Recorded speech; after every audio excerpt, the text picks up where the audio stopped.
Matapos ang sunod-sunod na bagyo, nagbabala naman ang Department of Health sa posibilidad ng pagtaas ng kaso ng dengue. Samantala, kinumpirma rin ni DOH Secretary Teodoro Herbosa na nagnegatibo ang suspect case nila sa monkeypox sa Lanao del Sur.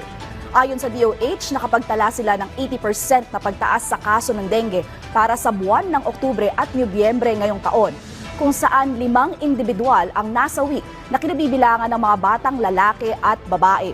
Samantala, sa Dasmariñas, Cavite, nasa 50 to 70 cases ng dengue ang naitala, kaya naman nagdeklara na rin ito ng state of calamity. Paalala ng DOH sa publiko, magpatingin kaagad kapag may nararamdaman ng sintomas gaya ng lagnat, pamamantal, kawalan ng gana sa pagkain at iba pa.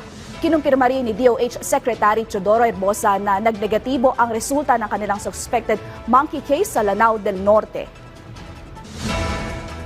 So mas maganda madala ng mas maaga para ma-hydrate at mabantayan yung kanilang platelet count at hindi umabot sa tinatawag na dengue shock syndrome na kinamamatay kung huli na nadadala.